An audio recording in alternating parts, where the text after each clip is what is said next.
मित्रों नमस्कार। मैं विनय मिश्र पार्थ एजुकेशन के इस YouTube चैनल पर एक बार फिर से आपका स्वागत करता हूं। मित्रों पिछले कुछ दिनों से हम लोग प्रैक्टिस सेट हल कर रहे थे और ये प्रैक्टिस सेट आपके यूपी टेट के एग्जाम को देखते हुए बनाए गए हैं और हम लोगों ने मैक्सिमम कोशिश यही की है कि जो भी सवाल आपके सामने रखे जाएं उन्हीं सवालों में से आपको आपके एग्जाम में सवाल देखने को मिलेंगे। तो एकदम आप लोग बेफिक्र रहिएगा और इन सवालों को आप देखते रहिएगा। निश्चित तौर पर जितने भी सवाल आपसे यहाँ पूछे जा रहे हैं, अगर सिर्फ आपने इन्हीं सवालों को कर लिया मित्र, तो पक्का है ये मान के चलिए कि इससे इधर आपसे कुछ भी नहीं पूछा जाएगा। सारी चीजें कहीं ना कहीं आपको यहाँ से मिलेंगी। तो लगभग हम लोगों ने माहेश्वर सूत्र पर बनने वाले जितने भी सवाल थे उसका डिस्कस कर लिया था। वर्णमाला से जो भी सवाल बनेंगे उसका हम लोगों ने डिस्कस कर लिया था। आज कुछ अलग सा एक प्रैक्टिस सेट आपके सामने हम लोग धीरे धीरे करके आगे बढ़ रहे हैं। तो आगे हम लोग आते हैं संधि में और संधि से कुछ सवाल मेरे होंगे, सिर्फ आपको प्रैक्टिस पता चल जाए कि सवाल कैसे पूछे जाते हैं, उनके विकल्प क्या रखे जाते हैं और हमको उनको चेंज कैसे करना है। तो जाहिर सी बात है कि आपसे गलती नहीं होगी। तो चलिए आज का जो सवाल है मैं उसको स्टार्ट करता हूं। जो पीछे हो चुके हैं उससे आगे बढ़ रहे हैं। धीरे धीरे आप संधि के सवाल कैसे हैं उनको सुनेंगे, फिर कारक से क्या सवाल बनते हैं, समास से क्या सवाल बनते हैं, ये सारी चीजें आपसे बार बार डिस्कस होंगी। तो आज का पहला सवाल आपके सामने है। पूछ रहा सवाल ध्यान से सुन लीजिएगा। पहला सवाल है दीर्घ संधि का उदाहरण है। आपके सामने चार ऑप्शन होंगे, ए बी सी और डी। चार ऑप्शन होंगे मित्र और इन्हीं चार ऑप्शन में से आपको सही ऑप्शन चुनना होगा। तो इन्होंने पूछा कि दीर्घ संधि का उदाहरण है। पहला इन्होंने लिखा प्रत्येकम, दूसरे बी वाले ऑप्शन में देवालय और सी वाले ऑप्शन में इन्होंने लिखा एकीकः और डी वाले ऑप्शन में इन्होंने लिख दिया उपेंद्र। ऐसा चार ऑप्शन आपके सामने स्क्रीन पर अब नजर आ रहा होगा। इन चार ऑप्शन में से आपको ये बताना है कि इनमें से दीर्घ संधि का उदाहरण क्या होगा। चार सवाल हैं, चार ऑप्शन आपके सामने, चार आंसर आपके सामने और इनको आपको सिद्ध करना है तो वाकई में इसमें से दीर्घ संधि का उदाहरण क्या होगा। तो यहाँ पर देखिए पहला है प्रत्येकम, दूसरा है देवालय, तीसरा ऑप्शन एकीकरण और चौथा ऑप्शन आपका है उपेंद्र। तो आप लोगों ने बड़ी बारीकी से संधियों को पढ़ा था तो आपका बी ऑप्शन सही हो जाएगा। इसका संधि विच्छेद करेंगे, बनेगा देव धन आलय बराबर देवालय। ऐसा आपका होता है।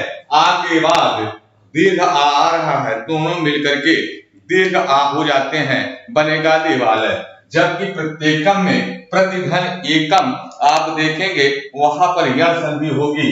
एकीकम में आपका पररूप हो सकती है, उपेंद्र में गुण संधि हो जाएगी।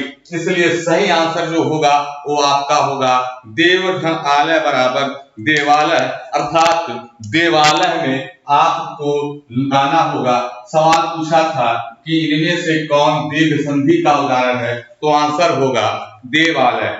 दूसरा सवाल इन्होंने कहा गुण संधि का उदाहरण क्या है। आपके सामने चार विकल्प दे दिया गया। चार विकल्प में से आपको ढूंढना है कि इनमें से कौन सा ऐसा ऑप्शन है जिसमें गुण संधि का उदाहरण है। इन्होंने पहला ऑप्शन लिखा यथैव, दूसरा ऑप्शन आपके सामने मित्र है दयार्थी, तीसरा ऑप्शन आपके सामने है जलोर्मी और चौथा ऑप्शन है आपके सामने अद्ययी। ऐसे चार ऑप्शन आपके सामने हैं। यहां पूछा जा रहा है कि इन चार विकल्प में से कौन सा ऐसा विकल्प है जिसमें गुण संधि का उदाहरण दिया गया है। तो आप ध्यान से देखेंगे यथा धन एव बनता है। ये क्या बनेगा, यथा धन एव, अर्थात यह वृद्धि संधि का उदाहरण हो रहा है। दयार्थी का आप देखेंगे दया धन अर्थी, ऐसा बन रहा है, ये दीर्घ संधि का उदाहरण हो रहा है। जलोर्मी का देखेंगे जल घन ऊर्मी, ऐसा बनता है, आ के बाद वो आया वो हो गया, अर्थात मित्र आपका विकल्प सी होगा। गुण संधि का उदाहरण होगा जलोर्मी। अद्ययु का होगा अद्य धन एव बनता है अद्ययु, ये वृद्धि संधि का उदाहरण हो गया, आपने पढ़ा था। तो यहाँ पर जो विकल्प सही है वो है विकल्प सी, जलोर्मी गुण संधि का उदाहरण होगा। बड़ी गूढ़ बात यहाँ पर थोड़ा सा सुन लीजिएगा। जल धन ऊर्मी आप तो कर देंगे, लेकिन ध्यान रखें ऊर्मी का अर्थ होता है लहर अथवा तरंग। जल की लहर अथवा तरंग, ऊर्मी का अर्थ लहर होता है। और जो ऊर्मी में ऊ होता है वो दीर्घ ऊ होता है। गलती से कहीं आपसे हर्ष ऊ ना लग जाए, नहीं तो जल धन ऊर्मी लिख देंगे, हर्ष ऊ लिखेंगे, सही होते हुए आपका गलत हो जाएगा। शब्दों पर ध्यान रखिएगा कि यहाँ पर जल धन ऊर्मी में जो ऊ होगा वो आपका दीर्घ होगा। तो आपसे पूछा गया कि इन चार विकल्पों में से कौन सा विकल्प गुण संधि का उदाहरण है। तो आपने देखा कि अथेयु में आपकी वृद्धि संधि थी, दयार्थी में आपकी दीर्घ संधि थी, जलोर्मी गुण संधि है, अद्ययु में वृद्धि संधि है। इसलिए जो आपका ऑप्शन होगा ऑप्शन सी सही होगा। आपको क्लिक करना होगा ऑप्शन सी को कि गुण संधि का उदाहरण क्या है, जलोर्मी है। अगला सवाल इन्होंने पूछा पर रूप संधि का उदाहरण क्या है। अगला सवाल इनका है पर रूप संधि का उदाहरण क्या है। पहला इन्होंने लिखा उपोषक, दूसरा ऑप्शन आपके सामने है कोपी, तीसरा ऑप्शन आपके सामने है ममयु, और चौथा है गंगैसक। ऐसा इन्होंने लिखा, चौथा ऑप्शन होगा आपका गंगैसक, ऐसा इन्होंने लिखा हुआ है। अब आपको यहाँ पर यह बताना है कि इनमें से कौन सा ऐसा उदाहरण है जो कि आपके पर रूप संधि का उदाहरण बन रहा है। तो मित्रों ध्यान से देखिए, उपोषति आपने पर रूप संधि पढ़ी होगी कि यदि आ के बाद ओ वगैरह आता है, ऐसा आपने पढ़ा था एंग पर रूपम, ठीक है। एंग पर रूपम में आपने पढ़ा था कि यदि एंग प्रत्याहार का वर्ण बाद में आ रहा हो तो पररूप हो जाता है आ वर्ण के पश्चात। तो आप देखेंगे यहाँ पर है उप घन ओसत, ऐसा इसका बनता है। ऐसा कोई उपसर्ग जिसके अंत में आ हो और बाद में ए वो आए तो वहां पररूप हो जाता है। ऐसा हम लोग एक पररूपम में पढ़ के आए हैं। तो हमारा उपोषक सही हो जाएगा, पररूप संधि का उदाहरण हो जाएगा उपोषक। जिन लोगों ने पढ़ा होगा उनको ख्याल में आ रहा होगा एंग पररूपम कहता है यदि पूर्व पद में कोई ऐसा उपसर्ग हो जिसके अंत में ह्रस्व आ हो और बाद में ए अथवा ओ आए तो वहां पर पररूप हो जाता है। तो यहाँ पर देखेंगे ऊपर इसके पाठ के अंत में ह्रस्व आ है और बाद में ओ आया, इसलिए यहाँ पर पररूप संधि हो गई।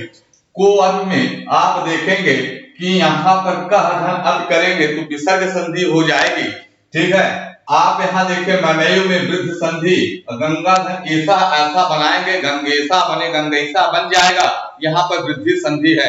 आपसे सवाल पूछा गया था कि इनमें से कौन पररूप संधि का उदाहरण है, तो आपका उत्तर होगा विकल्प ए उपोषति, ये जो है पररूप संधि का उदाहरण है। अगला सवाल आपके सामने मित्र ये पूछ रहे हैं तो धन लिकार है, इसका गुण संधि रूप क्या होगा। इन्होंने कहा तव धन लिकार, तव धन लिकार, इसका संधि रूप क्या होगा, ठीक है।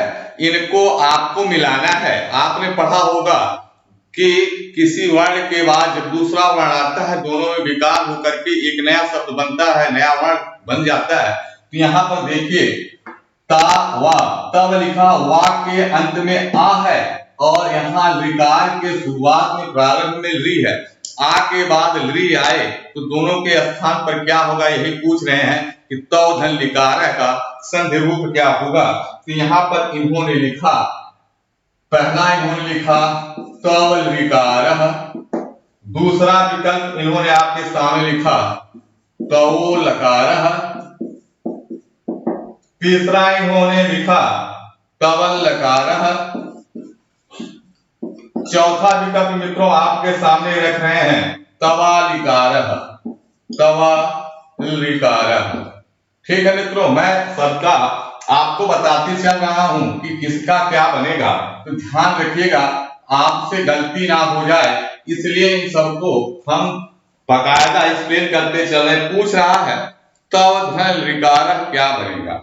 याद करिए गुण संधि को, गुण संधि में हमने पढ़ा था यदि ह्रस्व आ अथवा दीर्घ आ के बाद आप ई आता है तो ए हो जाएगा, ऊ आता है तो ओ हो जाता है, री होता है तो अर हो जाता है, और ली आता है तो अल हो जाता है।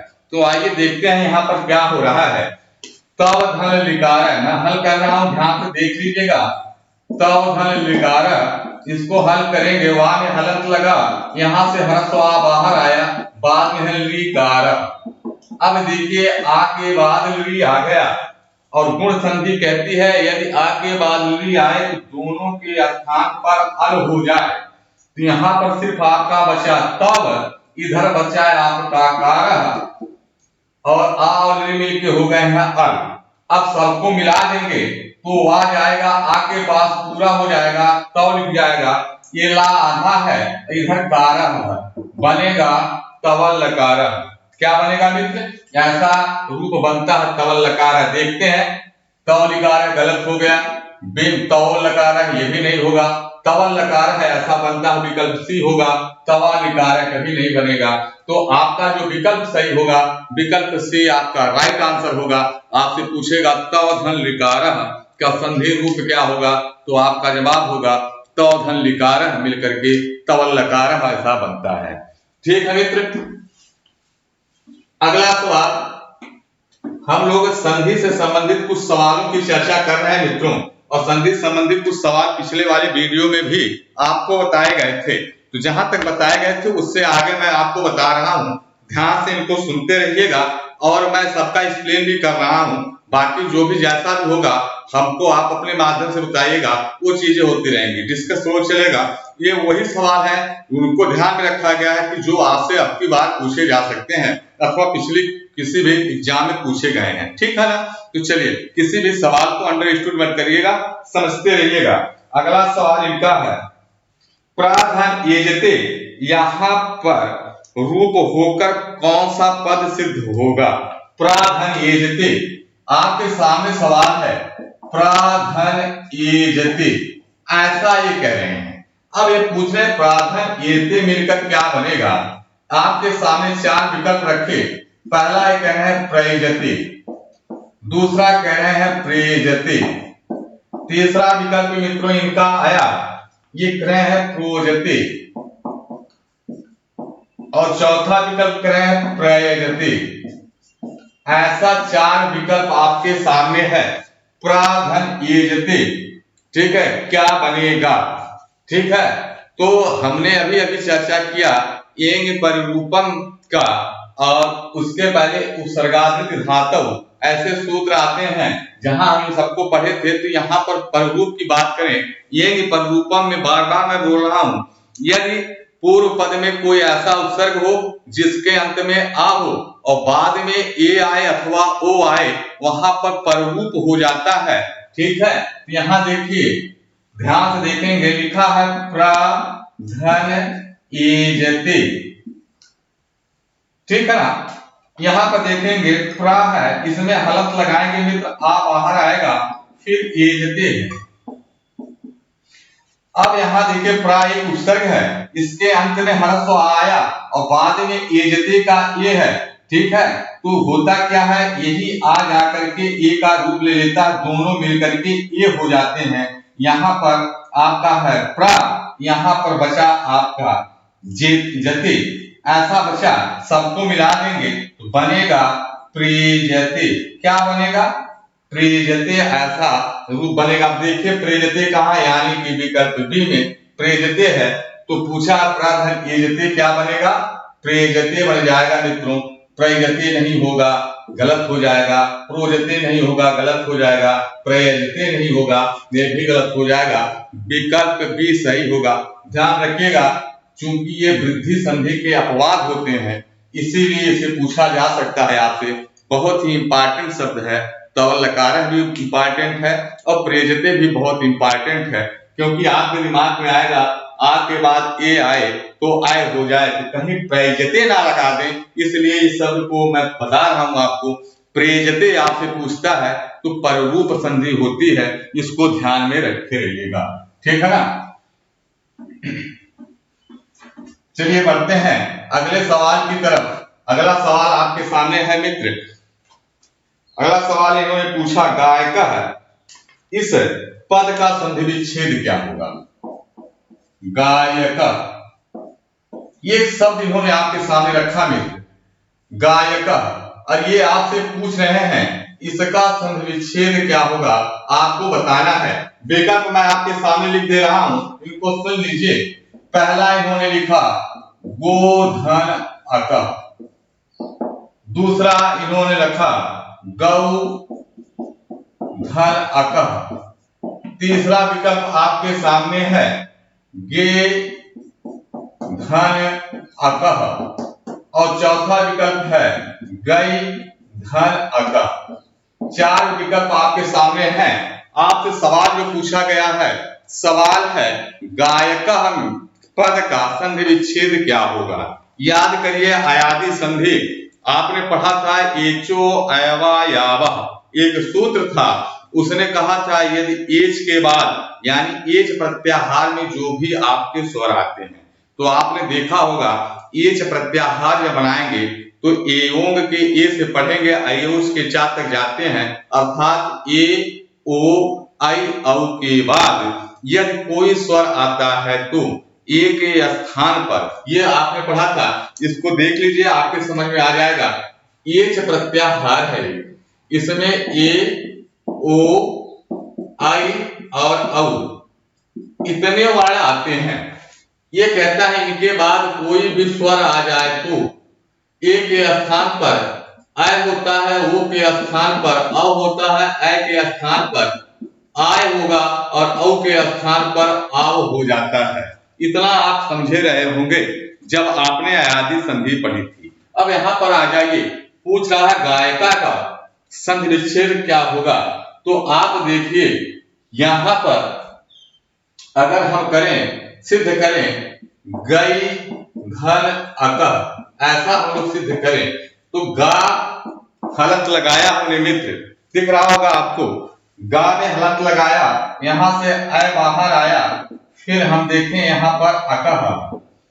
इसने कहा था यदि अय के बाद कोई स्वर आए तो अय के स्थान पर आय हो जाता है। चलिए हम ऐसा कर लेते हैं, यहां बचा आपका ग और यहाँ है आपका अकः, सबको मिलाएंगे बनेगा गायकः। क्या बनेगा? गायकः। गोधन अकः कर देंगे गावकः हो जाएगा गावकः। गौधन अकः करेंगे तब भी नहीं बनेगा, गे धन अकः करेंगे तब भी नहीं बनेगा, गई धन अकः बराबर गायकः होता है। ऐसा हम अयादि संधि में पढ़े हैं। तो पूछा गया कि गायकः का संधि विच्छेद क्या होगा, तो गई धन अकः यही आपका शुद्ध रूप होगा। तो आपका विकल्प डी सही हो जाएगा, गई धन अकः बराबर गायकः।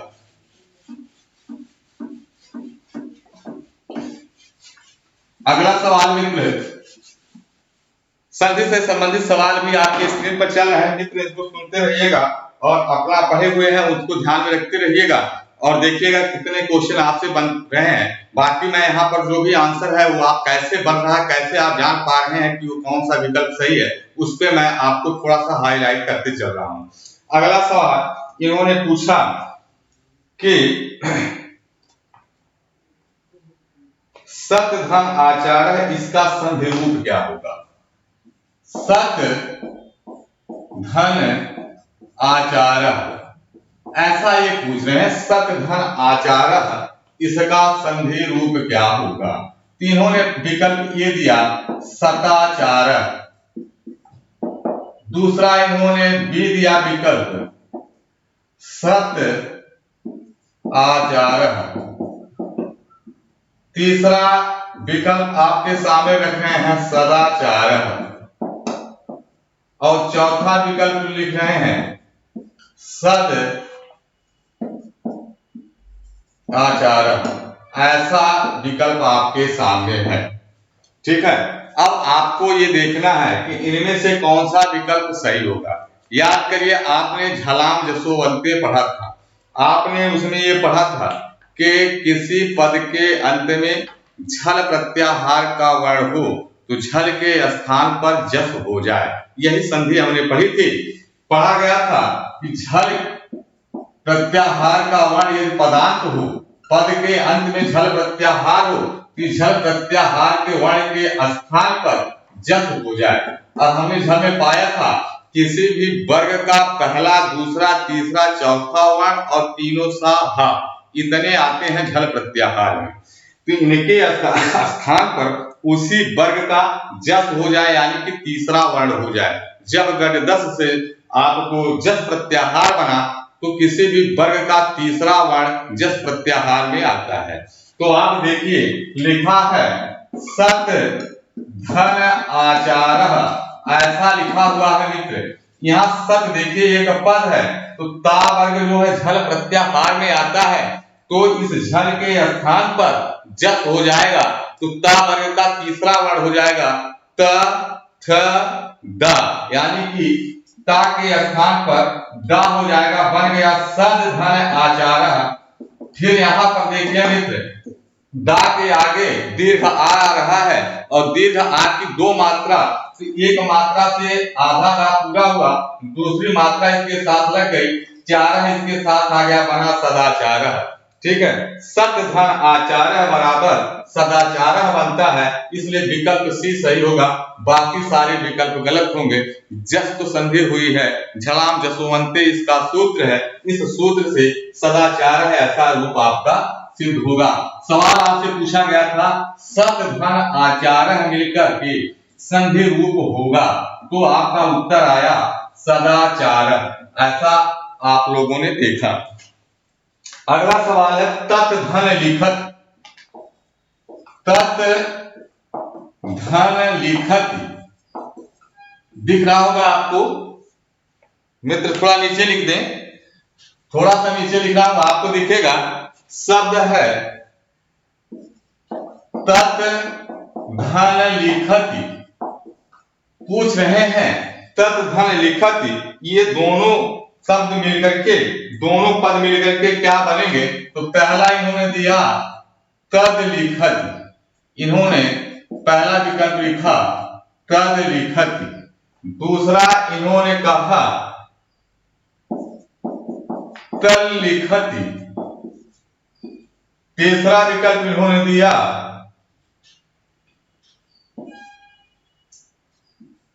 तत् लिखति, चौथा विकल्प इन्होंने दिया तद लिखति। ये चार विकल्प आपके सामने इन्होंने लिखा हुआ है।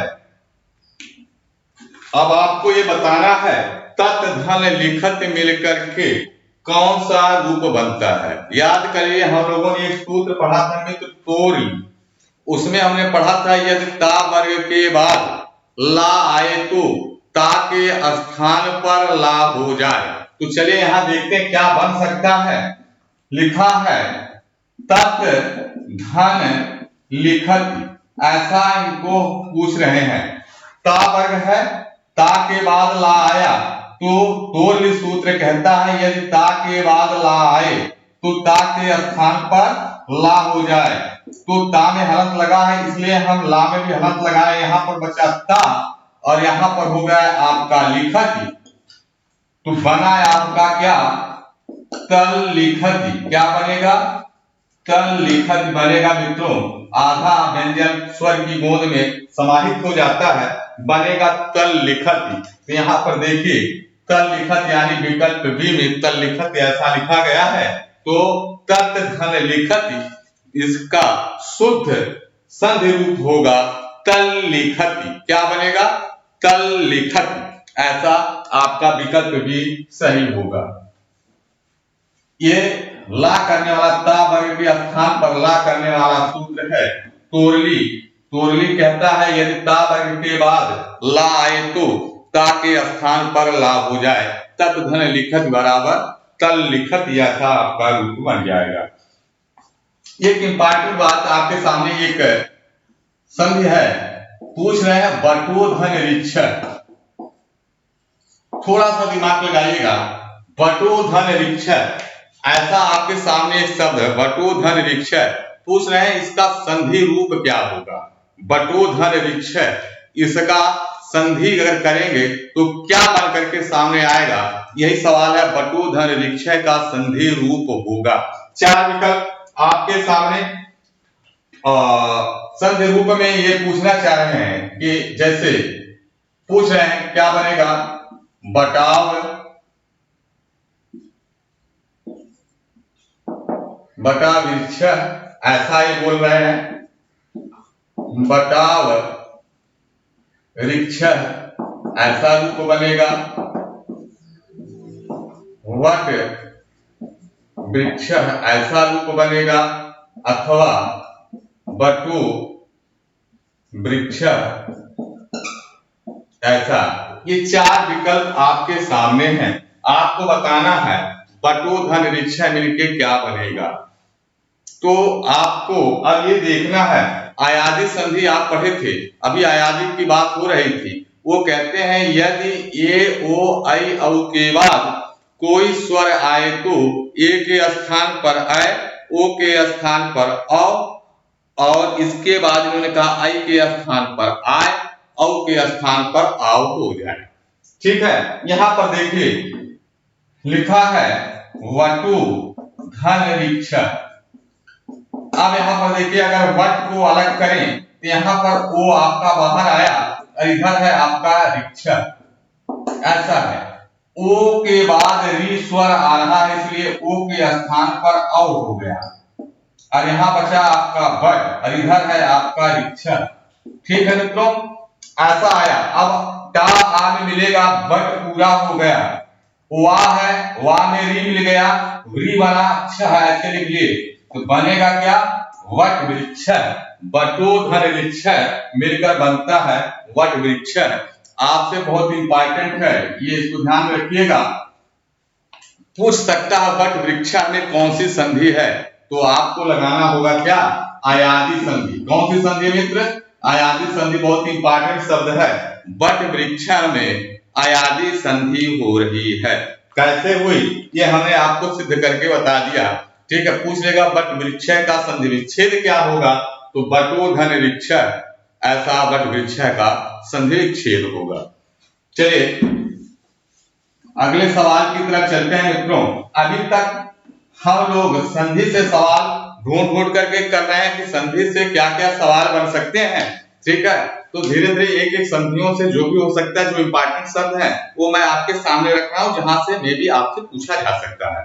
ठीक है, इसके पहले वाले वीडियो में आपको जितने भी वर्णमाला से क्वेश्चन थे वो पूछे जा चुके हैं, तो संधि से क्वेश्चन आपके सामने चल रहे हैं। अगला इनका सवाल है संधि इस शब्द में प्रत्यय क्या है। सवाल है मित्रों, संधि शब्द में प्रत्यय क्या है। संधि शब्द में प्रत्यय क्या है। चार विकल्प आपके सामने रख रहे हैं, ठीक है ना। इन चारों में से आपको बताना है। पहला ये कह रहे हैं तीन प्रत्यय, पहला विकल्प इन्होंने रखा तीन प्रत्यय, दूसरा इन्होंने लिखा क्युप प्रत्यय, तीसरा विकल्प ये कह रहे हैं ऋणी प्रत्यय और चौथा ये कह रहे हैं की प्रत्यय। चार विकल्प है, आपको बताना होगा कि संधि इस शब्द में प्रत्यय क्या है।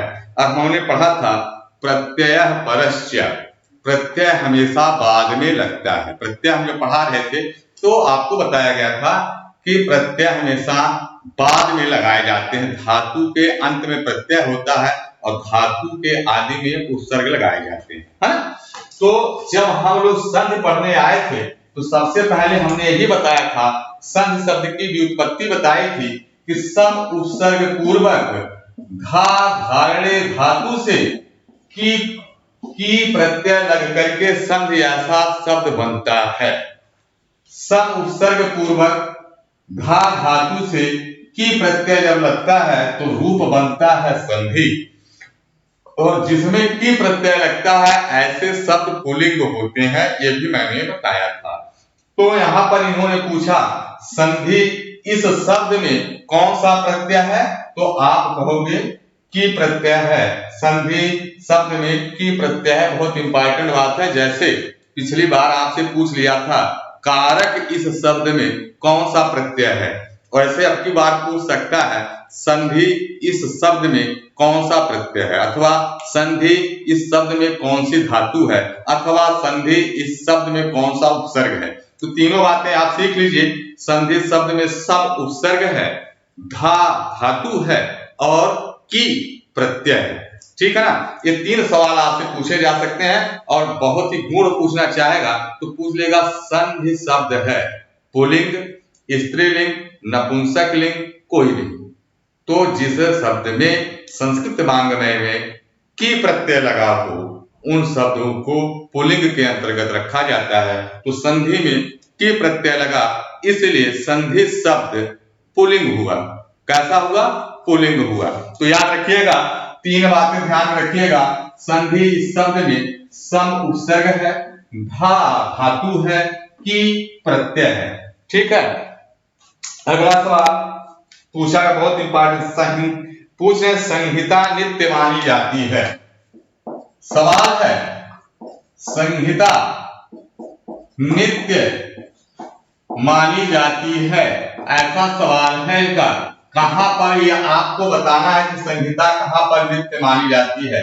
चार विकल्प हैं आपके सामने, चारों विकल्प में इन्होंने लिखा। पहला दिए एक पद में, दूसरा विकल्प ये लिख रहे हैं धातु धातु उपसर्ग में, तीसरा है कि समास में, चौथा है उपयुक्त सभी, उपयुक्त सभी। ऐसा सवाल आएगा। मित्रों, मैंने जो सवाल की रूपरेखा बनाई है ना, मात्र इस चीज को ध्यान में रखते हुए बनाया गया है। सब सीधे सीधे मैंने अगर पूछा होता कि संहिता कहाँ नित्य मानी जाती है, सवाल ऐसा भी बन सकता है। लेकिन ये कह रहे हैं ना, अब की बात थोड़ा सा लेवल ऊपर होगा। तो लेवल ऊपर होना क्या है, सवालों को घुमा के पूछना ही लेवल ऊंचा करना है। ऐसा नहीं है कि वो आपसे टीजीटी, पीजीटी, यूजीसी ऐसे लेवल पे क्वेश्चन पूछे जाएंगे। क्वेश्चन वही होगा, सिर्फ धारणा उनकी बदलेगी। धारणा ये होगी कि सवाल को घुमा के पूछा जाए। वो आपका आईक्यू लेवल चेक करना चाहेंगे कि सवाल को अगर घुमा दें तो उस समय आप अपने को कितना एकाग्रचित कर सकते हैं। तो ध्यान रखिएगा। यहाँ सवाल देखिए, सवाल है संहिता नित्य मानी जाती है कहां? एक पद में, धातु उपसर्ग में, समास में, उपयुक्त सभी में। तो पहले आपको संहिता बताई गई थी, परः सन्निकर्षः संहिता संज्ञा स्यात्। ठीक है, ऐसा हम लोगों ने पढ़ा था संज्ञा प्रकरण में, कि जब दो वर्ण एक दूसरे के इतने पास आ जाएं कि उनमें संधि होने ही वाली हो, ऐसी स्थिति को संहिता कहा जाता है। जब दो वर्ण एक दूसरे के एकदम नजदीक आ जाएं और उनके बीच में किसी का व्यवधान ना हो, तो उन दोनों वर्ण की समीपता ही संहिता कहलाती है। और संहिता जैसे होती है तुरंत संधि हो जाती है, यानी कि बिना संहिता के संधि हो ही नहीं सकती। संहिता तभी होगी जब दो वर्ण एक दूसरे के एकदम पास पास आ जाएं और उनके बीच में किसी का व्यवधान ना हो, तो ही संहिता कहलाती है ना। तो संहिता कहाँ कहाँ होगी, ऐसा पूछा गया कि कहाँ कहाँ संहिता हो सकती है। तो आपको एक चीज बताया गया होगा, संहिता एक पदे नित्यम, नित्यम धातु उपसर्गयोः, नित्या समासे वाक्ये तु विवक्षाम अपेक्षते। ऐसा आप लोगों ने पढ़ा होगा। ठीक है, संहिता एक पदे नित्यम, कहीं एक पद हो वहां पर संहिता अर्थात संधि दोनों एक दूसरे के पूरक हो जाएंगे। संहिता जैसे होती है तुरंत संधि हो जाती है। तो एक पद में संहिता नित्य होती है। नित्य धातु उपसर्गयो, धातु और उपसर्ग के बीच में संहिता नित्य होती है, अनिवार्य रूप से आपको करनी पड़ती है। समास में भी संहिता नित्य होती है, लेकिन वाक्य में संहिता आपके इच्छा के अनुसार होती है। अगर दिल करता है आपका, दो वाक्य अगर हैं उनमें संहिता कर सकते हैं, ना मन करे तो ना करिए। तो आपसे सवाल पूछा गया कि संहिता नित्य कहाँ कहाँ होती है, अनिवार्य कहाँ होती है। तो एक पद में अनिवार्य होती है, धातु सर्ग में अनिवार्य होती है, समास में अनिवार्य होती है। इसलिए आपका विकल्प ए सही, विकल्प बी भी सही है, विकल्प सी सही है। इस प्रकार से विकल्प डी आपका आंसर होगा। उपयुक्त सभी में संहिता नित्य मानी जाती है। वाक्य ध्यान रखिएगा, वाक्यों में संहिता वैकल्पिक होती है, आपकी इच्छा पर होती है, चाहे तो करें चाहे ना करें। तो याद रखिएगा, एक पद में संहिता नित्य होती है, धातु और उपसर्ग में संहिता नित्य होती है, समास में संहिता नित्य होती है, वाक्य में आपकी इच्छा विवक्षा के ऊपर डिपेंड करती है। तो ये सवाल आपको आना चाहिए। ठीक है मित्रों, ये सबको गलत मत करिएगा, आपसे पूछा जा सकता है। ठीक है, जैसे आपको बताया गया था संधि वर्णों का विषय है। क्या बताया गया था? संधि वर्णों में होती है, समास पदों में होता है और कारक वाक्यों में होता है। सवाल यहां से भी बनेगा, तो ध्यान रखिएगा। अगला सवाल इनका है अल प्रत्याहार में, ध्यान से सुनिएगा, अल प्रत्याहार में कितने वर्ण आते हैं? इन्होंने आपसे सवाल पूछा, अल इस प्रत्याहार में कितने वर्ण आते हैं? ऑप्शन ले लीजिए इनका। ये ऑप्शन आपसे दे रहे हैं, विकल्प ए में लिखा इन्होंने 40, विकल्प बी में 41, विकल्प सी में 42 और डी में 43। आपके सामने 4 विकल्प हैं। पूछा जा रहा है कि अल प्रत्याहार में कितने वर्ण आते हैं। तो ध्यान रखिए, प्रत्याहार बना के पूछ रहे हैं। तो आपने तो ये पढ़ा है कि पाणिनि की अष्टाध्यायी में जो वर्णमाला दी गई है उसमें कुल स्वर 9 है और कुल व्यंजन 33 है। तो इस तरीके से कुल वर्णों की संख्या 42 हो गई। तो यहाँ पर ध्यान रखिएगा 42 भी दिया गया है।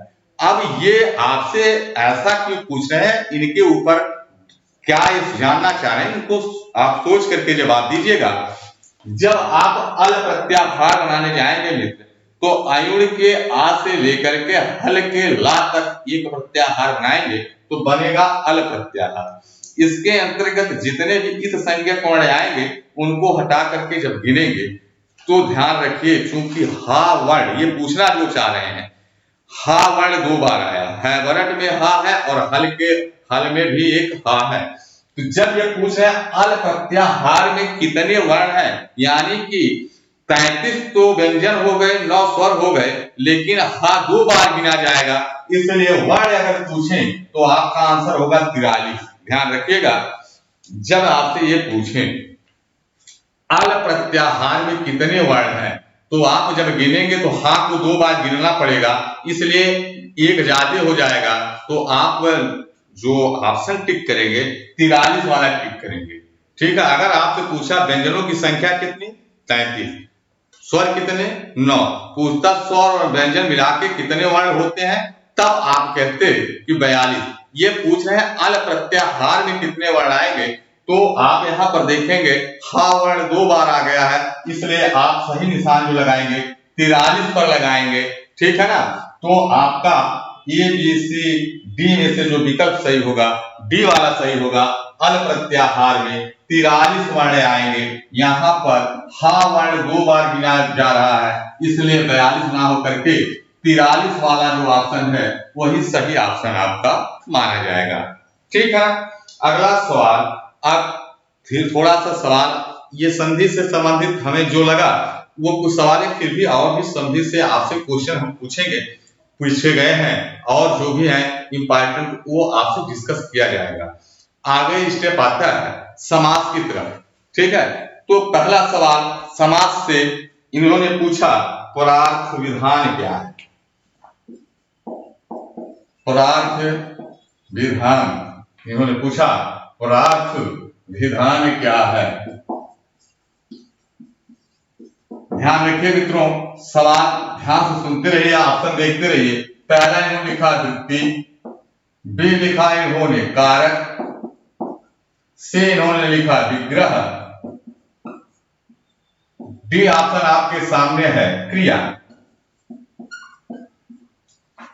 ध्यान से सुनिएगा, परार्थ विधान क्या है? वृत्ति है, कारक है, विग्रह है अथवा क्रिया है। जब समास हम लोग पढ़ रहे थे तो हम लोगों ने पढ़ा था समसनम समासः, ठीक है, ऐसा हम लोगों ने परिभाषा पढ़ी थी, ठीक है, कि संक्षिप्तीकरण को ही समास कहा जाता है। द्विपद अनेक पदानाम एक पदी भवनम समासः, अनेक पदों का एक पद हो जाना ही समास है। फिर हम लोगों ने कहा था कि समास में वृत्तियां होती हैं, विग्रह होता है। विग्रह पढ़े थे कि दो होता है, लौकिक अलौकिक। तो यहाँ पर वृत्ति क्या होती है उसकी एक परिभाषा है, परार्थाभिधानः वृत्ति। ध्यान से सुन लीजिएगा, ये एक परिभाषा सूत्र है, परार्थाभिधानः वृत्ति। ऐसा एक इनकी परिभाषा का एक लाइन है, परार्थ को जो बताए, ठीक, जब दो पद मिलकर के किसी अन्य अर्थ को बोध कराने लगते हैं, किसी अलग अर्थ का एक नए अर्थ का बोध कराने, जिस लाइन के द्वारा उस अर्थ का बोध कराया जाता है उसे क्या कहते हैं? वृत्ति कहते हैं। क्या कहते हैं? वृत्ति कहते हैं, ठीक है ना। जैसे आपने पढ़ा होगा, जैसे आपने कहा कि पीतांबरा पीतम अंबरम यस्य सः, ये क्या है? यही वृत्ति है, ठीक है। पीतम अंबरम यस्य सः, ये लाइन क्या हो गई? वृत्ति। पीला है वस्त्र जिसका, तो जिस लाइन के द्वारा, जिस सेंटेंस के द्वारा, जिस वाक्य के द्वारा, ठीक है, हम अर्थ का विधान कर पाते हैं वही वृत्ति कहलाती है, ठीक है। तो पूछ रहे हैं परार्थ विधान क्या होगा? वृत्ति। परार्थाभिधानः वृत्ति। सवाल यहां से घुमा के पूछ सकते हैं, आपसे दे देंगे परार्थाभिधानः डॉट डॉट डॉट, वहां आपको भरना होगा वृत्ति, कारक, विग्रह, क्रिया। क्या भरेंगे? वृत्ति। ध्यान रखिएगा, परार्थाभिधानः वृत्ति, ठीक है। ये समझ गए होंगे। चलिए अगला सवाल समास से संबंधित इनका क्या है उसको देखते हैं। अगला सवाल इन्होंने पूछा, वृत्ति अर्थ अवबोधकम वाक्यम क्या है? ध्यान से सुन लीजिएगा, ये परिभाषा से सवाल हो रहे हैं आपसे। वृत्ति अर्थ अवबोधकम वाक्यम, ऐसा आपने पढ़ा होगा, क्या है? ऐसा आपसे पूछे, वृत्ति दिख रहा होगा, वृत्ति अर्थ अवबोधकम वाक्यम, ऐसा लाइन ये क्या है? आपको इन्होंने दिया, पहला लिखा प्रातिपदिक, फिर इन्होंने लिखा कारक, फिर इन्होंने लिखा विग्रह, फिर इन्होंने लिखा आपके सामने क्रिया। यही आपसे पूछे कि वृत्ति अर्थ अवबोधकम वाक्यम क्या है, ठीक है। आपको बताया था तो जो वृत्ति के अर्थ का बोध कराए उसे क्या कहते हैं? विग्रह कहते हैं। वृत्ति अर्थ अवबोधकम वाक्यम विग्रह, ऐसा आपका परिभाषा है। वृत्ति का जो अर्थ बताए, ठीक है, वही विग्रह कहलाता है। वृत्ति का जो अर्थ बताए वही विग्रह है। वृत्ति अर्थ अवबोधकम वाक्यम, वृत्ति के अर्थ का बोध कराने वाले वाक्य को विग्रह कहते हैं। तो वही आपसे पूछ रहे हैं कि वृत्ति अर्थ अवबोधकम वाक्यम क्या है? तो वृत्ति अर्थ अवबोधकम वाक्यम विग्रह है, ठीक है। चलिए अगला सवाल आपके सामने ये पूछ रहे हैं, उपकृषणम में उप का अर्थ क्या है? उपकृषणम एक सामासिक पद बना, उपकृषणम में आपको बताना है उप का अर्थ क्या होगा, ठीक है ना। आपको विकल्प आना है, ये क्या है? विभक्ति। बी में इन्होंने कहा समीप, सी में आपको बता रहे हैं समृद्धि, डी में आपसे कह रहे हैं अत्यय। ये आपके सामने सवाल है कि उपकृषणम में उप और कृष्ण, ये दो पदों का समास हुआ। उप इस अव्यय का, कृष्ण इस संज्ञा के साथ जब समास होता है तो बनता है उपकृषणम। तो यहाँ पे पूछा जा रहा है उप जो ये अव्यय है इसका अर्थ क्या है। तो याद रखिए सबसे पहले जैसे ही हमने अव्ययी भाव समास आपको पढ़ाया था तो वहां पर हमने 16 अर्थ आपको लिखवाए थे, 16 अर्थ आपको बताया गया था जिस पर हम लोगों ने काफी दिनों तक चर्चा की थी। अव्ययम, विभक्ति, समीप, समृद्धि, व्यर्थी ऐसे करके आपको 16 अर्थों में कहां कहां अव्ययी भाव समास होता है वो बताया गया था। तो वहां पर आपको उप इसका भी एक अर्थ बताया गया था। उप का क्या अर्थ होता है? समीप। उपकृषणम का बनता है कृष्णस्य समीपम। क्या बनता है? कृष्णस्य समीपम। इसका जब हम लोग विग्रह करते हैं तो उप का क्या अर्थ होगा? समीप अर्थ होगा। समीप अर्थ होता है उप का। उपकृषणम हमेशा ध्यान रखिए जितने भी उपसर्ग होते हैं वो सब अव्यय के अंतर्गत आते हैं, अव्यय का ही भेद होते हैं उपसर्ग। ठीक है, तो जितने भी उपसर्ग है वो अव्यय होते हैं, उनका अपना एक विशेष अर्थ होता है। ठीक है, और ये जिसके साथ लगते हैं इनकी प्रधानता होती है। इसीलिए देखिए उपकृषणम, कृष्ण एक पुल्लिंग था, उपकृषणम शब्द जो होता है नपुंसक लिंग में हो गया। चूंकि उप अव्यय था और कृष्ण के साथ समास हुआ तो इसकी प्रधानता होने के नाते जो पूरा पद बना वो नपुंसक लिंग में चला गया।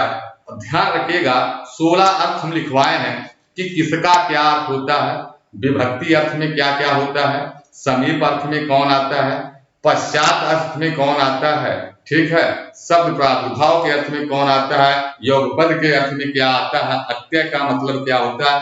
हर अर्थ में हमने आपसे 2-2, 3-3, 4-4, 5-5 उदाहरण लिखवाए हैं।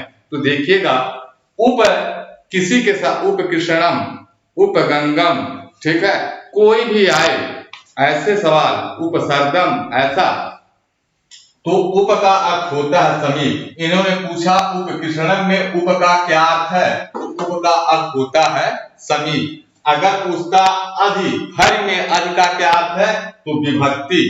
ठीक है, क्या होता? विभक्ति। ऐसा आप पढ़े हैं, सबका अर्थ अलग अलग आता है।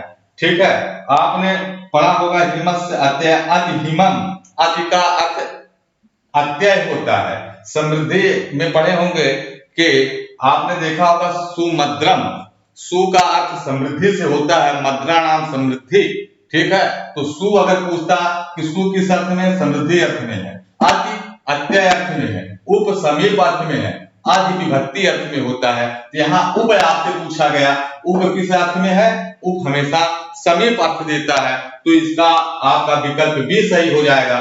मित्रों मैं आपसे ऐसा आपको हो सकता है लग रहा हो कि समय ज्यादा लग रहा है, लेकिन एक एक सवाल एक एक नंबर मायने लगता है और आपसे पूछ लेगा, आपका सवाल गलत ना हो। एक सवाल से मैं चारों विकल्प आपका एक्सप्लेन कर रहा हूं ताकि आपसे सवाल किसी भी तरीके से पूछा जाए आपसे कोई गलती ना हो जाए, एक एक नंबर आपके पॉकेट में चले जाए और आपका जो रैंक आए वो हाई रैंक बने, कोशिश मेरी यही है। चलिए अगला सवाल इन्होंने पूछा, दुर्यौनम में कौन सा समास है? इन्होंने लिखा दुर्यौनम। दुर्यौनम में समास पूछ रहे हैं, दुर्यौनम में कौन सा समास है? तो यहाँ पर आपको विकल्प मिला, इनको आप देख लीजिए। पहला है कर्मधारय, दूसरा विकल्प है बहुव्रीहि, तीसरा विकल्प इन्होंने रखा आपके सामने अव्ययी भाव, चौथा विकल्प इन्होंने रखा द्वंद्व। अब आपको बताना है दुर्यौनम में कौन सा समास है। तो ध्यान रखिएगा जितने भी उपसर्ग थे वो अव्यय थे और अव्ययों का जब समास बनाया जाता है किसी के साथ समस्त पद अव्यय बन जाता है, नपुंसक लिंग में चला जाता है। ठीक है, आपने देखा होगा दुस दूर, ये भी क्या है? आपके उपसर्ग है। ठीक है, और ये किसी के साथ दुर्यौन, यौना नाम व्यर्थी आपने पढ़ा होगा। व्यर्थ का अर्थ होता है पतन अथवा नाश, व्यर्थ अर्थ में ठीक है दूर का प्रयोग किया जाता है। और आपने अव्ययी भाव समास में पढ़ा होगा दुर्यौनम, यौना नाम व्यर्थी। ठीक है, यौन देश का नाश या यौनों का नाश, ऐसा आपने पढ़ा होगा। तो दुर्यौनम में अव्ययी भाव समास होता है। ये शब्द आपको सिद्ध करा करके समझा करके बताया गया था, ठीक है ना। तो पूछेगा दुर्यौनम में कौन सा समास, तो दुर्यौनम में अव्ययी भाव समास होगा। दुर्यौनम में कौन सा समास होगा मित्र, अव्ययी भाव समास होगा, ध्यान रखिएगा, बहुत ही इंपॉर्टेंट शब्द है दुर्यौनम। अगला विसर्ग पश्चात, आपके सामने इन्होंने विग्रह करके रख दिया, लौकिक विग्रह आपके सामने है, विसर्ग पश्चात ऐसा है, पूछ रहे इसका सामासिक पद क्या होगा। विसर्ग पश्चात का समस्त पद सामासिक पद जो बनेगा क्या होगा, तो इन्होंने 4 विकल्प आपको दिया।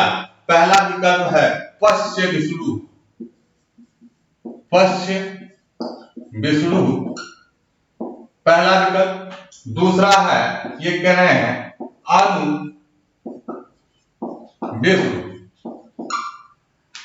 तीसरा है अंत विसर्ग,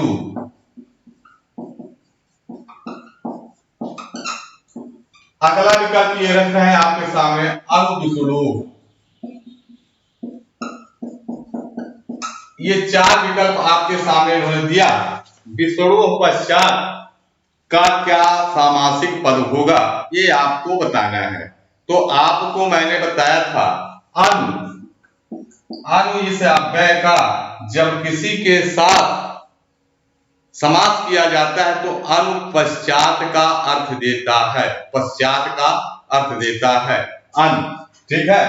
तो विसर्ग पश्चात ऐसा इन्होंने किया, तो इसका जो समासिक पद बनेगा बनेगा अनुविसर्ग। क्या बनेगा, अनुविसर्ग, ठीक है। रथस्य पश्चात अनुरथम ऐसा बनता है, ठीक है। तो पूछा है विसर्ग पश्चात का सामासिक रूप क्या बनेगा, तो पश्च विसर्ग नहीं बन सकता, गलत है, ठीक है। अनुविसर्ग बनेगा, अंत विसर्ग नहीं है, गलत हो जाएगा। अनुविसर्ग भी नहीं होगा, गलत। तो विकल्प भी सही हो जाएगा, अनुविसर्ग ऐसा रूप बनेगा विसर्ग पश्चात इस विग्रह का, ठीक है ना।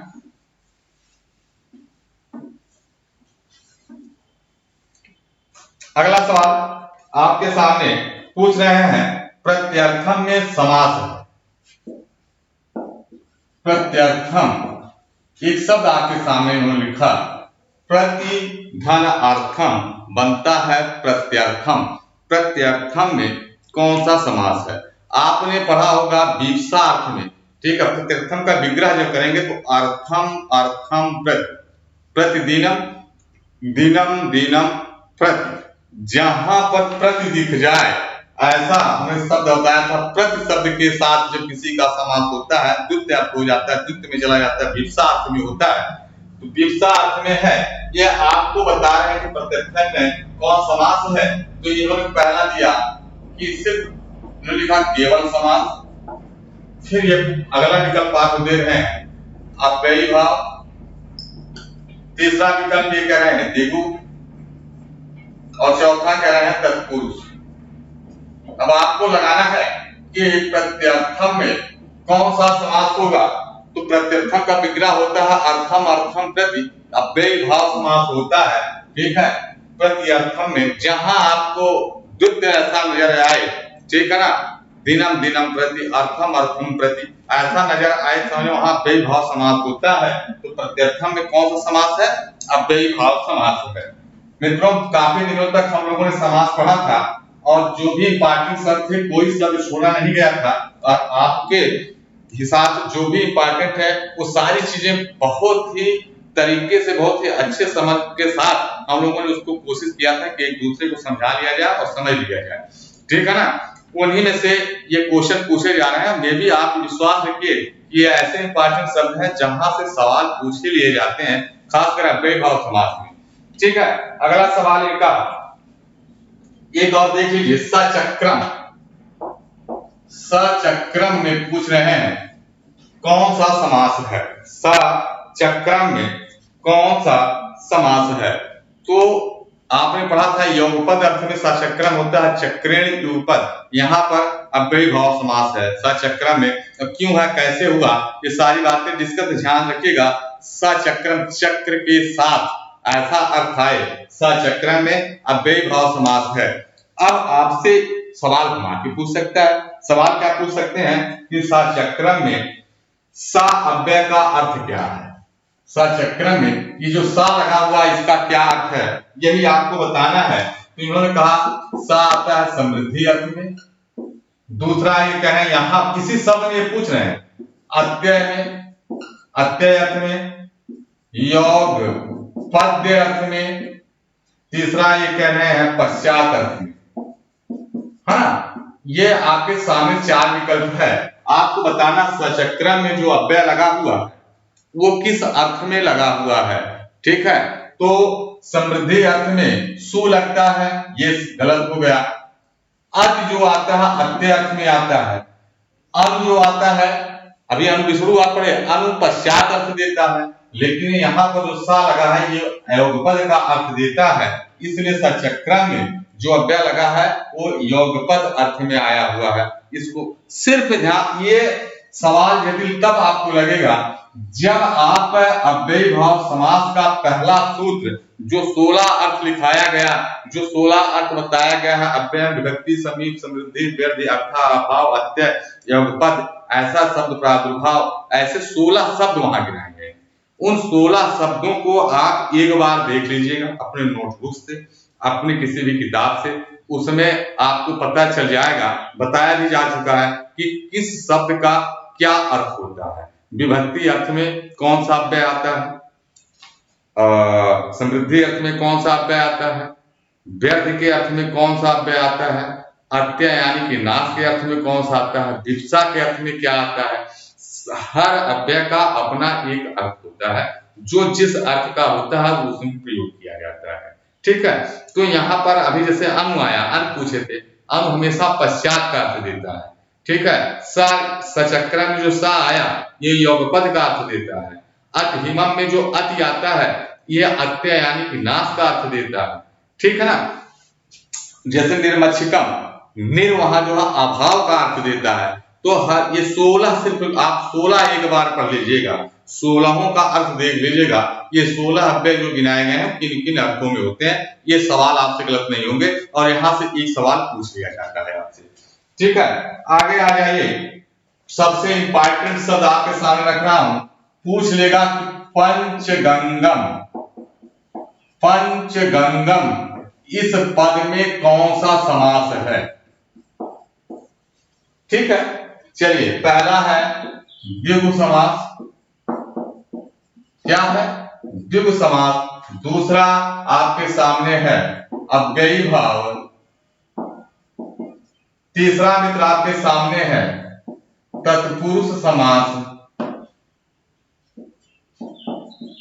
अगला आपके सामने इन्होंने कहा द्वंद्व समास। कौन सा समास, द्वंद्व समास। अब आपको यहां पर सही ऑप्शन क्या होगा ये क्लिक करना है। पूछा गया है कि पंचगंगम में कौन सा समास होगा। ठीक है ना, सवाल आपके सामने है पंचगंगम में कौन सा समास होगा। तो ध्यान रखिए, ये सबसे मोस्ट इंपॉर्टेंट लिख लीजिएगा। सुन रहे होंगे, बिल्कुल इस शब्द को गांठ बांध लीजिएगा, यहां से एक चीज समझ के जाइएगा। ठीक है, आपसे गलती नहीं होगी, जानते होंगे तो बहुत बहुत बधाई आपको अभी से। अगर नहीं जानते हैं या आपको भ्रांति है मन में तो इसको सुन लीजिए। किसी भी आपने संख्या पूर्वे दिगु पढ़ा होगा कि कहीं पूर्व पद में आदि में अथवा पूर्व पद में संख्यावाची शब्द हो, बाद में कोई संज्ञा हो तो वहां द्विगु समास हो जाता है। तो यहाँ आपको दिखेगा भाई पंच है, बाद में गंगा एक संज्ञा है, तो द्विगु समास होना चाहिए। ऐसा बहुत सारे बालक लगा देते हैं और गलत हो जाता है, क्योंकि एक विशेष सूत्र आता है नदीभीष्ट। ठीक है, सूत्र सुने रहिएगा, आपको इससे मतलब नहीं है, यहां सुने रहिएगा। एक सूत्र है नदीभीष्ट। ठीक है, नदीभीष्ट सूत्र क्या कहता है इसको जान लीजिए, सिर्फ सुन लीजिए, फिर आपसे गलती नहीं होगी। एक सूत्र नदीभीष्ट ये कहता है कि कहीं भी किसी भी सामासिक पद में यदि पूर्व पद में संख्यावाची शब्द हो, जैसे देखिए यहाँ पंच, बाद में किसी नदी का नाम आ जाए अथवा नदी वाचक शब्द आ जाए तो वहां पर अव्ययी भाव समास होगा। ध्यान रखिएगा, फिर से सुन लीजिए। किसी भी एक पद में समासिक पद हो कोई, वहां पर पूर्व पद यदि संख्यावाची हो, बाद में किसी नदी का नाम हो अथवा नदीवाचक शब्द हो, तो वहां पर द्विगु नहीं होगा, वहां पर अव्ययी भाव समास होगा। जैसे पंचगंगम, पांच, पंच जो आया संख्यावाची है, बाद में गंगा एक नदी का नाम है, इसलिए यहाँ पर कौन सा समास होगा? ठीक है, अव्ययी भाव होगा, द्विगु समास नहीं होगा, क्योंकि बाद में गंगा एक नदी का नाम आ गया। अगर होता पंचनदम, ठीक है, तब भी क्या हो जाता? अव्ययी भाव समास हो जाता। क्या हो जाता? अव्ययी भाव समास, क्योंकि नदी भी सूत्र कहता है कि पूर्व पद संख्यावाची हो, बाद में नदी शब्द आ जाए अथवा किसी नदी का नाम आ जाए, तो वहां पर अव्ययी भाव समास होगा। पंचगंगम, दुयमुनम, ठीक है, पंचनदम, ऐसा कोई शब्द आएगा आपके सामने तो आपको क्या लगाना है? अव्ययी भाव समास लगाना। क्या लगाएंगे मित्र? अव्ययी भाव। पंचगंगम में कौन सा विकल्प सही होगा? विकल्प बी सही होगा। पंचगंगम में समास होगा अव्ययी भाव। कौन सा समास? अव्ययी भाव समास होगा। ऐसे इनका अगला सवाल पूछ रहे हैं, बहुत इंपॉर्टेंट, किसके साथ द्वितीया तत्पुरुष समास नहीं होगा? ऐसा सवाल है, सुन लीजिए। ये पूछ रहे हैं किसके साथ द्वितीया तत्पुरुष, किसके साथ द्वितीया तत्पुरुष समास नहीं होगा। सारे इंपॉर्टेंट सवाल डिस्कस किए जा रहे हैं। अब आपके सामने चार विकल्प रखे जाएंगे, इनको ध्यान से देख लीजिए। पहला इन्होंने दिया श्रित, दूसरा शब्द इन्होंने लिखा पतित, तीसरा इन्होंने लिखा भय, चौथा इन्होंने लिखा प्राप्त। अब आपके समझ में आएगा सवाल क्या पूछना चाह रहे हैं। पूछ रहे हैं ये जो चार विकल्प दिए गए हैं, इनमें किसके साथ द्वितीया तत्पुरुष समास नहीं होगा।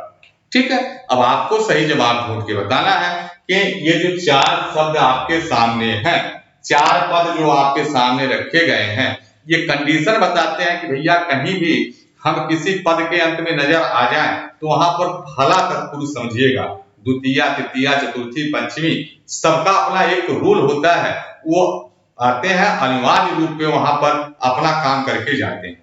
तो आपको मैंने पढ़ाया था श्रित, पतित, गत, अत्यस्त, प्राप्त, आपन्न। ऐसा आप देख लीजिएगा, आपने पढ़ा था कि द्वितीया तत्पुरुष जब आप पढ़ रहे थे वहां बताया गया था कहीं पतित हो, गत हो, अत्यस्त हो, प्राप्त हो, आपन्न हो, इन शब्दों के योग होने पर द्वितीया तत्पुरुष समास होता है। जहां कहीं जैसे रामाश्रित, कृष्णाश्रित, आपने पढ़ा था कूपपति, ठीक है, बहुत ऐसे बहुत सारी चीजें पढ़े थे ना आपने, ठीक है ना। तो श्रित देखिए, द्वितीया का श्रित के साथ समास होता है द्वितीया तत्पुरुष, पतित के साथ द्वितीया तत्पुरुष, प्राप्त के साथ द्वितीया तत्पुरुष होता है, आपन्न के साथ द्वितीया तत्पुरुष होता है। लेकिन भय के साथ भी प्रार्था नाम भय हेतु, आपने कारक भी पढ़ा था, और यहाँ आपने भी पढ़ा था समास में कि कहीं भी भय ऐसा शब्द हो, भय का आपने पढ़ा होगा, भय के साथ पंचमी तत्पुरुष होता है। तो इन्होंने पूछा किसके साथ द्वितीया तत्पुरुष समास नहीं होगा, तो श्रित के साथ होगा, पतित के साथ द्वितीया होगा, प्राप्त के साथ द्वितीया होगा, लेकिन भय के साथ पंचमी होगा, इसलिए विकल्प सी सही आंसर हुआ। ऐसा सवाल पूछेगा किसके साथ द्वितीया तत्पुरुष समास नहीं होगा, तो भय के साथ क्या होगा? द्वितीया तत्पुरुष समास नहीं होगा। सवाल होता कि किसके साथ पंचमी तत्पुरुष समास होगा। सवाल ऐसा भी पूछ सकता है किसके साथ पंचमी तत्पुरुष समास होगा, तो आप कहते कि श्रित के साथ द्वितीया, पतित के साथ द्वितीया, प्राप्त के साथ द्वितीया, भय के साथ पंचमी होता है। सवाल ऐसा भी आपसे पूछ सकता है। तो समास में विशेष ध्यान रखिएगा, जहां आप शब्द गिनाए गए हैं, बहुत हर व्यक्ति से आपको गिनाए गए होंगे कि इन शब्दों के साथ फला समास होगा।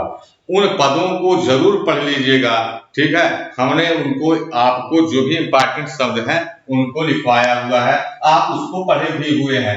ठीक है, ध्यान रखिएगा, जो मित्र नहीं पढ़े होंगे, समास पढ़ते समय आपके नोट्स बुक में या आपके पास कोई भी पुस्तक होगी, उसमें दिया गया है, कुछ शब्दों को, कुछ पदों को लिखा रहता है, बताता है कि अगर ये शब्द हैं तो अनिवार्य रूप से यहाँ पर ये चीजें हो जाएंगी, ऐसा समास यहाँ बन जाएगा। जैसे आपने पढ़ा श्रित, अतीत, पतित, गत, अध्यस्त, प्राप्त, आपन्न, इन शब्दों के योग में हमेशा द्वितीया तत्पुरुष समास होता है। ठीक है ना। ऐसे आप वहां पर भय पढ़ेंगे, ठीक है, त्राण पढ़ेंगे, भय का अर्थ होता है डरना, त्राण का अर्थ होता है रक्षा करना। ठीक है ना। ऐसे में आपने देखा होगा कि यहाँ पंचमी तत्पुरुष समास होता है। ठीक, ऐसे चतुर्थी के लिए आपको कुछ बताया गया था। तो यहाँ पर आइए अगला सवाल देखते हैं। पूछ रहे हैं नख भिन्न में कौन सा समास है। नख भिन्न में कौन सा समास है। इन्होंने कहा पहला दिए पंचमी तत्पुरुष, द्वितीया या फिर कह रहे हैं कि बहुव्रीहि, क्या बहुव्रीहि। तीसरा विकल्प आपके सामने दे रहे हैं और तो आपका है तृतीया तत्पुरुष, क्या तृतीया तत्पुरुष, और अगला ये दे रहे हैं आपका षष्ठी तत्पुरुष। ऐसा 4 विकल्प आपके सामने है। पूछा जा रहा है नख भिन्न में कौन सा तत्पुरुष समास है, कौन सा समास होगा, ऐसा आपसे पूछा गया। ठीक है ना। तो आपने पढ़ा था कि कहीं भी कर्त कर्णयों तृतीया से आपने जाना था कि ऐसा होता है कि कर्ण जो होते तृतीया व्यक्ति होती है, तो आपने कार्य में पढ़ा ही था। यहाँ पर इन्होंने कहा कि कहीं भी कर्ण हो, यानी कि जिसकी संज्ञा कर्ण हो उसके साथ ता प्रत्यांत कोई शब्द आ जाए तो वहां तृतीया तत्पुरुष होता है। तो ज्यादा गुण में मत जाइए, बस इतने जानिए इसका विग्रह होता है नखई भिन्न, नखई नखई भिन्न। ठीक है मित्रों, ऐसा होता है नाखून के द्वारा विदीर्ण किया गया, फाड़ा गया, चीरा गया। ठीक है ना। तो जिसके द्वारा यहाँ पर तृतीया का अर्थ दे रहा है और भिद धातु से ता प्रत्यय लगता है तो भिन्न बनता है। जब वहां आप पढ़ेंगे तो वहां आपको आएगा तो कर्त कर्णो कृता बहुलम।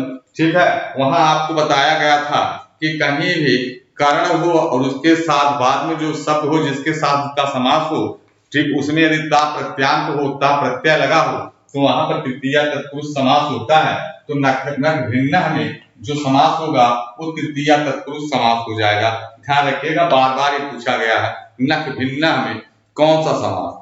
तो अगर पूरा लिखा रहे पंचमी तृतीया चतुर्थी षष्ठी तृतीया तत्पुरुष, अथवा लिखा रहेगा बहुव्रीहि तत्पुरुष द्वंद्व कर्मधारय तो तत्पुरुष समास। ठीक है ना। ये तत्पुरुष का ही भेद है, तो तृतीया तत्पुरुष होगा। नख भिन्न में कौन सा समास, तृतीया तत्पुरुष समास होगा मित्र। ठीक, अगला सवाल आपके सामने रख रहा हूं। अगला सवाल भी आप ले लीजिए। यूपदारु में कौन सा समास है। यूपदारु है ना, यूपदारु में कौन सा समास है। यूपाय दारु, यज्ञ के लिए यूज की गई, प्रयोग की गई लकड़ी, यज्ञ के खंभे के लिए कोई लकड़ी है। ठीक है, बहुत बढ़िया से इसका विवेचन किया गया था। ठीक है, तो यहाँ पर बस इतना ही बता दूं, यूपदारु इंपॉर्टेंट शब्द है, ध्यान रखिएगा, पूछा गया सवाल है यूपदारु, और इसको बृहद तरीके से बताया गया था। पूछ रहे हैं यूपदार, दार का मतलब होता है लकड़ी, युग का अर्थ होता है यज्ञ, तो यज्ञ के लिए यूज की गई, प्रयोग की गई कोई लकड़ी। ठीक है, यूपदारु में जो समास होगा चतुर्थी तत्पुरुष होगा, यूपाय दारु यूपदारु। ठीक है ना, यज्ञ के लिए प्रयोग की गई लकड़ी। ठीक है, इंपॉर्टेंट सिर्फ इतना यहां समझ लीजिए, यूपदारु में कौन सा समास, चतुर्थी तत्पुरुष समास होगा। अगला सवाल, चोर भयम में कौन सा समास है। चोर भयम, चोर भयम में कौन सा समास है मित्र, ये आपसे पूछ रहे हैं। ठीक है, अभी भय शब्द आया था और हमने बड़े ही बढ़िया से आपको ये चीज बताया था कि आप इसको समझ लीजिएगा। ठीक है ना। चोर भयम, ठीक है। हमने एक सूत्र पढ़ा था पंचमी भयन, याद आया होगा। पंचमी भयन, भय शब्द के साथ पंचमी तत्पुरुष समास होता है, इतना याद रखिएगा। एक लाइन में कह दिया गया पंचमी भयन, भय शब्द के साथ कौन सा समास, पंचमी। पूछेगा चोर भयम में कौन सा समास, तो अगर ऐसा दिया रहे कि यहां पर लिख दें दिव्य, यहां पर लिख दें तत्पुरुष, यहां पर कर्मधारय और यहां पर अव्ययी भाव, तो कौन सा समास लगाएंगे, तत्पुरुष समास होगा चोर भयम में। और ज्यादा तरीके से और उलझाना ही चाहेंगे मित्र, तो आपको जो यहाँ पर विकल्प बनाया जाएगा वो आपका लिखा रहेगा द्वितीया तत्पुरुष, तृतीया तत्पुरुष, चतुर्थी तत्पुरुष और पंचमी तत्पुरुष। ऐसा आपका विकल्प रहेगा मित्र कि चोर भयम में द्वितीया तत्पुरुष समास है कि तृतीया तत्पुरुष समास है, चतुर्थी तत्पुरुष समास है कि पंचमी तत्पुरुष समास है। तो पंचमी भयन इस सूत्र से भय शब्द के साथ हमेशा पंचमी तत्पुरुष समास होता है, तो विकल्प डी सही हो जाएगा, पंचमी तत्पुरुष समास होगा चोर भयम में। ठीक है ना, तो ध्यान रखिएगा। अगला सवाल आपके सामने ये एक अक्ष सौंडा, अक्ष सौंडा पूछ रहे हैं, अक्ष सौंडा में कौन सा समास होगा, कौन सा समास होगा। यहां आपको दिए षष्ठी तत्पुरुष, दूसरा है सप्तमी तत्पुरुष, तीसरा है पंचमी तत्पुरुष और डी में दे दिए बहुव्रीहि। क्या लिख दिए, बहुव्रीहि। ऐसा आपके सामने चार विकल्प इन्होंने रखा, आपको बताना है कि अक्ष सौंडा में कौन सा समास होगा। ठीक है मित्रों, अक्ष सौंदर्य में कौन सा होगा। और याद आ रहा होगा आपको, हमने पढ़ाया था सप्तमी, सप्तमी सौंदर्य है ना।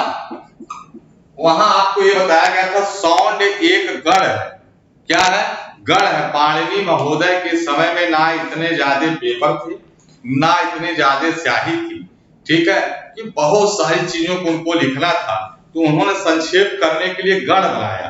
ठीक है, उन गणों में इन्होंने बहुत बहुत सारे शब्दों को इंक्लूड कर दिया कि हम एक शब्द बोल देंगे और आपको ये समझ। जैसे हम लोग कहते हैं बाजार, बाजार शब्द कह देने से बहुत सारी दुकान और बहुत सारे लोगों का थीम दिमाग में बन जाता है कि बाजार में बहुत सारी दुकानें होंगी। एक शब्द कहने से बहुत लोगों का बोध होने लगता है। ऐसे पाणिनि ने सौंड गण बनाया, कहा सौंड गण में आने वाले जितने भी शब्द होंगे उनमें सप्तमी तत्पुरुष समास होगा, सप्तमी सौंडई। ठीक है ना। और सौंड शब्द का अर्थ होता है चालाक, क्या होता है, चालाक अथवा चतुर। तो अक्ष सौंड, अक्ष का अर्थ होता है पासा। आपको मैंने उस दिन भी बताया था, पासा पहले जैसे आप लूडो खेलते हैं तो पहले के जमाने में लोग पासा खेलते थे। महाभारत में आपने देखा होगा शकुनी ही पासों से ही पांडवों को पराजित किया था, हराया था जुए में। वो अक्ष सौंडर था, वो पासा खेलने में चतुर था, धूर्त था और इनको हरा दिया था। तो यही पूछे अक्ष सौंडर। तो अक्ष सौंड में ये कह रहे हैं सप्तमी सौंडई, सौंड गण में जितने भी शब्द आएंगे उनमें सप्तमी तत्पुरुष समास होगा, सप्तमी के साथ उनका बोध होगा। तो अक्ष सौंडर का बनता है अच्छेसु सौंडर। ठीक है, जुआ खेलने में प्रवीण, पासा खेलने में चतुर, तो बनेगा सप्तमी तत्पुरुष। आपसे पूछा गया है अक्ष सौंडर में कौन सा समास है, सप्तमी तत्पुरुष समास हुआ है। ठीक है ना मित्रों, हम लोग समास पर डिस्कस कर रहे हैं। अगला है ये इंपॉर्टेंट शब्द, इसको लिखिएगा, सप्तऋषय। बहुत ही इंपॉर्टेंट शब्द है ये, बहुत ही इंपॉर्टेंट है। मैं बोल रहा हूं इसलिए आप लोग समझे रहिएगा इसको। ठीक है, कि सप्तऋषय, सप्तऋषय ऐसा इन्होंने लिखा। ठीक है, इसमें समास बताइए। ठीक है, तो ध्यान रखिएगा, ये अपवाद है। सप्तऋषय में कौन सा समास है, दिक् संख्या अगह से एक आता है सूत्र स्पेशल करके आता है, तो सूत्र में मत जाइए, याद कर लीजिएगा। ठीक है, सप्तऋषया में आपसे पूछे कौन सा समास है, तो तत्पुरुष समास होगा। बेशक आपके यहाँ सप्त नजर आ रहा है, संख्यावाची, बाद में ऋषि नजर आ रहा है। ठीक है, तो इससे आप बिल्कुल इसके, चूंकि सप्तऋषय जो शब्द बना था, इसके लिए पाणिनि महोदय को स्पेशल एक सूत्र लिखना पड़ा। दिक संख्यायाम अगह, ऐसा इन्होंने एक सूत्र लिख करके वहां पर समझाया है कि कैसे, जब आप हायर का पढ़ेंगे तो वहां आपको ये आएगा। यहां सिर्फ इतना याद रखिएगा, सप्तऋषय इंपॉर्टेंट लिख करके नोट कर लीजिएगा, अंडरलाइन कर लीजिएगा। सप्तऋषय में आपका तत्पुरुष समास है। कौन सा? तत्पुरुष समास है। इसलिए आज मैं इस शब्द को आपके सामने रख रहा हूं, सप्तऋषय में तत्पुरुष समास होगा। ये स्पेशल शब्द है, इसलिए इसको आपके सामने रखा गया है। इसको याद रख लीजिएगा। कैसे हुआ, आप इस लेवल पे मत जाइएगा, आप यूपी टेट के लिए पढ़ रहे हैं, बस इतना जानिएगा, सप्तऋषय में तत्पुरुष समास होगा। चलिए अगला सवाल,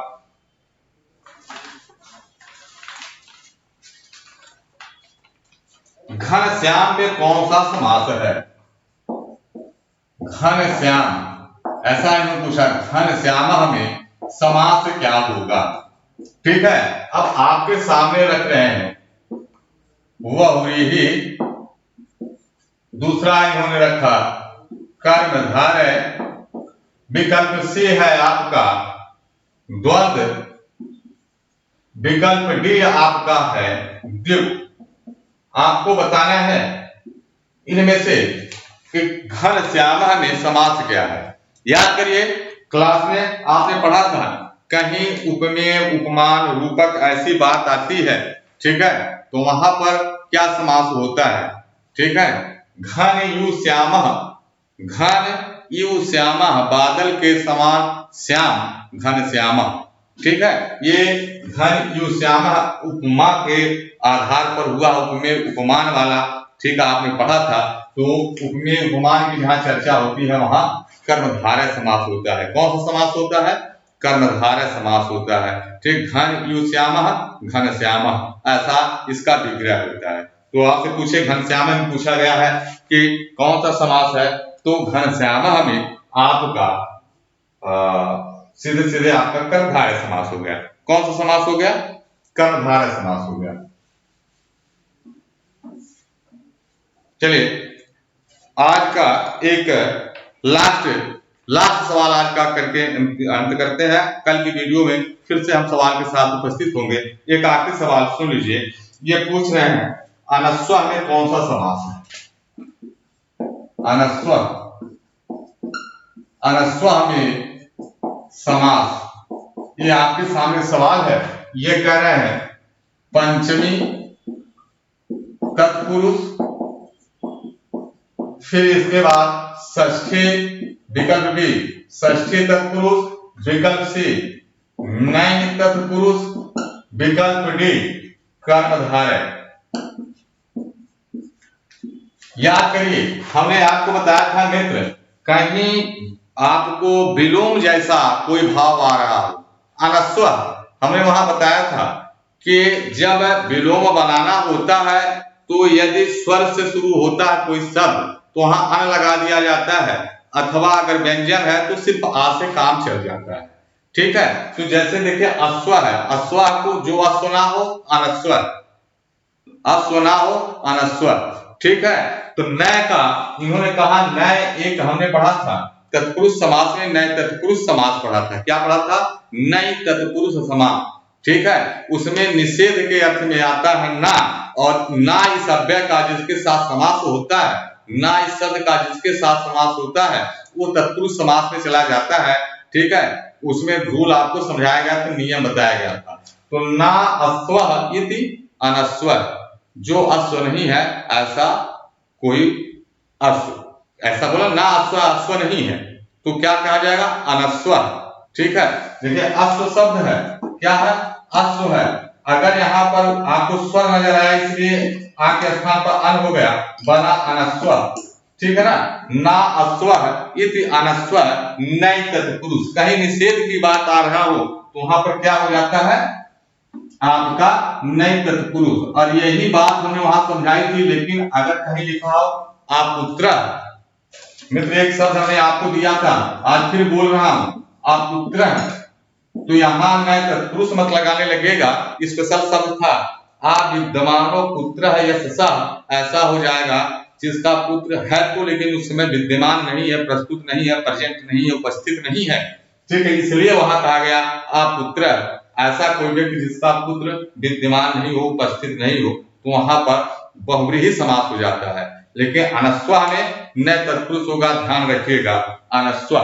ठीक है ना, ये नए तत्पुरुष होता बहुत सारी चीजें जिसमें अनिच्छा, अगजा, अनुक्ता, अमोघ, सिद्ध, ऐसा बहुत सारे शब्द हम पढ़े थे नए तत्पुरुष के अंदर। ठीक है ना, तो मित्रों आज के लिए आपका जो प्रश्नोत्तरी से सवाल था इतना ही। कल हम एक नई वीडियो के साथ आपके सामने उपस्थित होंगे, और जहां तक सवाल आज हम लोगों ने अपना डिस्कस किया उस सवाल को वहीं से आगे बढ़ाएंगे, यानी कि समास से संबंधित क्या सवाल और पूछे जा सकते हैं वो सारी बातें डिस्कस करते हुए समास से सवाल होंगे, कारक से सवाल होंगे। ऑल ओवर जो यूपी टेट में जितना भी आपका संस्कृत का सिलेबस है हर जगह से सवाल होगा, और सवाल आपको इस टाइप से होगा कि जो 4 विकल्प होंगे, चारों विकल्पों को देखते हुए कैसे हमको हल करना है, उन सारी बातों को हम लोग क्लियर करते चलेंगे। दूसरी चीज मित्रों, ऐसा मत सोचिएगा कि सिर्फ प्रैक्टिस सेट कराया जा रहा है तो बस ऐसे हल्के में कराया जा रहा है। इन उन परीक्षाओं से संबंधित है जो पीछे हो चुके हैं, और आगामी परीक्षा में कैसे सवाल बन सकते हैं, इन सारी चीजों को ध्यान में रखते हुए आपको ये सवाल पूछे जा रहे हैं, आपको हल कराया जा रहा है, उस पर डिस्कस किया जा रहा है। ठीक है, तो आगे वाली वीडियो में फिर से आपको जो भी सवाल है उनसे डिस्कस होगा, उनको आपको बताया जाएगा। आप जब भी इस वीडियो को देखते हैं, प्रश्नोत्तरी की वीडियो देखते हैं, तो 2-3 चीजें हैं, मेरा रिक्वेस्ट है आपके हाथ में एक पेपर हो, एक पेन होना चाहिए। सवाल आपके सामने बोला जाता है, आपको अगर वहां दिख ना पा रहा हो या क्लियर ना हो रहा हो तो कम से कम सुनाई पड़ता है। आप 4 विकल्प लिखे रहिए या मत लिखे रहिए, आप जैसे जो भी 1 से लेकर 30 तक नंबर डाल लीजिए। यहाँ सवाल जो पूछा जाता है और 4 विकल्प दिए जाते हैं, आप अपने अनुसार लगाइए कि आपके हिसाब से क्या सही है। फिर यहाँ से हम जो आपको एक्सप्लेन करते हैं, देखिए आपने जो लगाया था सही है अथवा गलत हुआ। लास्ट में आपको मिलेगा 30 सवाल या 32 सवाल, 40 सवाल, 20 सवाल, 25 सवाल जो भी पूछे गए, जिसपे डिस्कस किया गया, उतने में से मैं कितना कर पाऊंगा। तब आपको क्लियर होगा कि मेरी पढ़ाई कहाँ पे है, मेरी जो तैयारी है, मैं खुद का मूल्यांकन जो कर रहा हूँ, मैं अपने आप को कहाँ पा रहा हूँ। उसी अनुसार आप आगे लगेंगे, क्योंकि परीक्षा आपके सामने है। ठीक है, अपना मूल्यांकन खुद करना सीखिए, ईमानदारी से। जो सवाल पूछा जाता है, 4 विकल्प दिए जाते हैं, आपको जो विकल्प लगता है ये सही है, आप उसको क्लिक करिए, लिखते जाइए और मिलाते जाइए कि अंततः हमने कितना सही किया। ठीक है ना मित्रों, प्रश्नोत्तरी की ये वीडियो यदि आपको अच्छी लगी, यदि आपको लगता है कि ये आपके लिए उपयोगी है, मेरे द्वारा किया गया प्रयास सार्थक है, तो मित्रों कमेंट बॉक्स में जाकर के लाइक करिए, देखिए, सीखिए, इससे हमको भी बताइए कि क्या और होना चाहिए। अपना स्पेशल सजेशन दे सकते हैं। और आपको ये वीडियो अच्छी लगती है तो खुद अपने मित्रों को, जो लोग यूपी टेट की क्लास करते हैं, तैयारी कर रहे हैं, उनको भी दीजिए। मित्र अगर एक बार आप इसको शेयर करते हैं, लाइक करते हैं, कमेंट में लिखते हैं, तो मैं बार बार कहता हूं आपके द्वारा किया गया लाइक हम लोगों के लिए प्राण तत्व से कम नहीं होता है।